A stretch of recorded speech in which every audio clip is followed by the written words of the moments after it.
मेरा नाम अमित है। मैं पिछले 15 साल से इंडियन आर्मी में कमांडो की पोजीशन पर था। मेरा जीवन देश की सेवा के लिए ही था।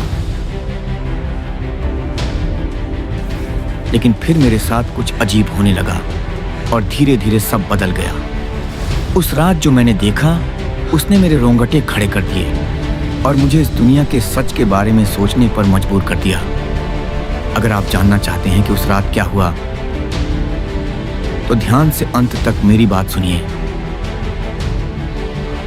ये बात है आज से कई साल पहले की, जब कश्मीर बॉर्डर पर मेरी पोस्टिंग थी और सब कुछ शांत चल रहा था। मैं और मेरे फौजी दोस्त बैठकर लंच कर रहे थे और चाय पी रहे थे। सब कुछ शांतिपूर्ण लग रहा था और कोई खतरा नहीं था।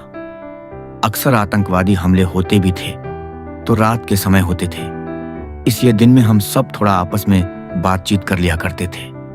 सब सामान्य ही था कि अचानक आगे से अलर्ट आया कि बॉर्डर पर हलचल हो रही है। हम सब सतर्क हो गए और अपनी गन लेकर अपनी अपनी पोजीशन पर चले गए।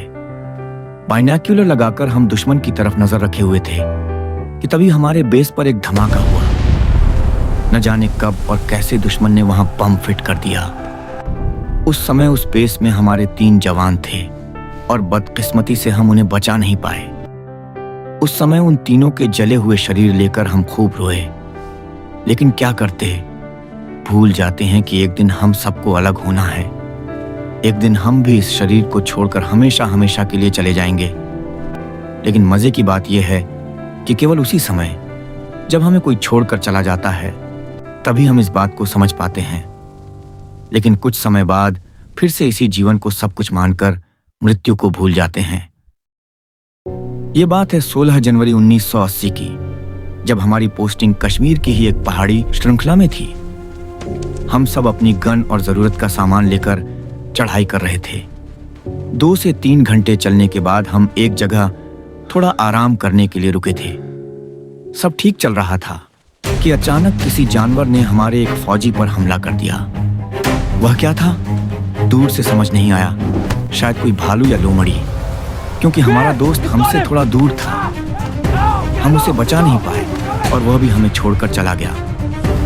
अब हम सिर्फ 3 लोग ही बचे थे और अपने उस दोस्त को बचाने और ढूंढने में काफी देर हो गई। जो भी हुआ, हमें रात से पहले अपने बेस पर पहुंचना था, नहीं तो जंगली जानवर हमें भी शिकार बना सकते थे। हम तीनों चलने लगे और शाम होने लगी। जैसे ही सूर्य अस्त होने लगा हम थोड़ा घबराने लगे।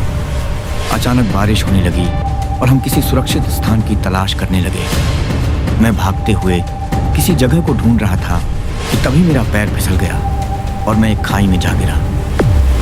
किस्मत से एक पेड़ की जड़ मेरे हाथ में आ गई और मैं उस पर लटक गया। अब मेरी मौत और मेरे बीच केवल एक लकड़ी का फासला था। मुझे लगा शायद आज मैं भी इसी तरह मर जाऊंगा। मैंने बहुत दिल से भगवान से प्रार्थना की और उन्हें पुकारा, मुझे नहीं पता आप कौन हो, क्या हो, लेकिन ये दुनिया कहती है कि आप हो और मुश्किल में फंसे व्यक्ति की रक्षा करते हो। कृपया मुझे बचा लो, मेरे पास अब कोई विकल्प नहीं है। मैं आपकी शरण लेता हूं। यह कहते ही आकाश से आकाशवाणी हुई। मैं हैरान रह गया, लेकिन यह सच था। वह आवाज बादल के गरजने की तरह गंभीर थी और साथ ही सुनने में मधुर भी। उस आवाज ने कहा, क्या तुम सच में मुझ पर विश्वास करते हो? मैंने रोते हुए कहा, हाँ, मैं आप पर पूरा विश्वास करता हूं। मुझे बचा लीजिए, आप जो कहेंगे मैं करने को तैयार हूं। तब उस आवाज ने कहा, तो जिस लकड़ी को तुमने पकड़ा है उसे छोड़ दो।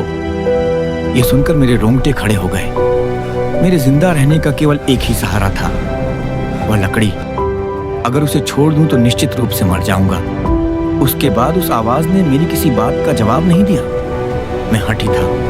मैंने उस लकड़ी को कसकर पकड़ लिया, अपने हाथ और पैर उस जड़ में लॉक कर लिए और तेज बर्फीली ठंड में बारिश में भीगता रहा। कुछ ही समय बाद मेरे प्राण निकल गए और वहीं मैं मर गया। जी हाँ, उस रात मैं मर गया। वह मेरा पिछला जन्म था। आज मैं अपने नए जन्म में फिर से आर्मी में पोस्टेड हूँ। बचपन से मुझे मेरा पूर्व जन्म याद है।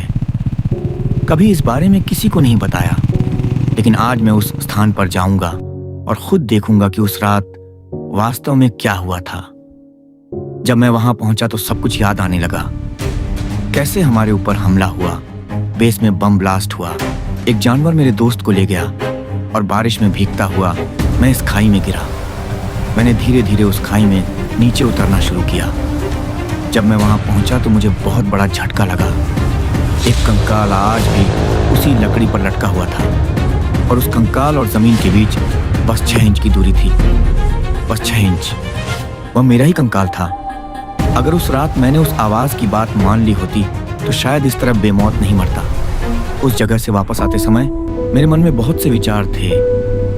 कौन है उस आवाज के पीछे और क्यों वह आवाज चाहती है कि हम उन पर पूरा विश्वास करें? आखिर मरने के बाद क्या होता है? क्या सबको नया जन्म मिलता है? क्या यह एक अंतहीन चक्र है जिससे हम कभी बाहर नहीं निकल सकते? कश्मीर से होते हुए मैं अपने घर दिल्ली वापस आया। ट्रैफिक सिग्नल पर रुका हुआ था कि तभी मेरी नजर कुछ भक्तों पर पड़ी जो कुछ किताबें बांट रहे थे। मैंने पास जाकर उनसे पूछा, आप क्या बांट रहे हैं? उन्होंने कहा, यह भगवत गीता है। यह आपके जीवन के हर प्रश्न का उत्तर दे सकती है। मुझसे रहा नहीं गया क्योंकि मेरे मन में बहुत सारे प्रश्न थे। मैंने उनसे वो गीता ली और पूरी रात भर पढ़ता रहा और आज मैं भी वही कर रहा हूं। सच में पिछले जन्म में मैंने हमारे देश की रक्षा की और आज मैं उन सभी जीवों की रक्षा कर रहा हूं जो इस जन्म मृत्यु के चक्र से निकलना चाहते हैं। मुझे मेरे हर सवाल का जवाब मिल गया। पर क्या आपको आपके सवाल का जवाब मिला? अगर नहीं तो आज ही से पढ़िए श्रीमद् भगवत गीता, क्योंकि मैं नहीं चाहता कि मेरी तरह आपको भी भगवान की शरण लेने के लिए 2 जन्म लेने पड़े। हरे कृष्ण।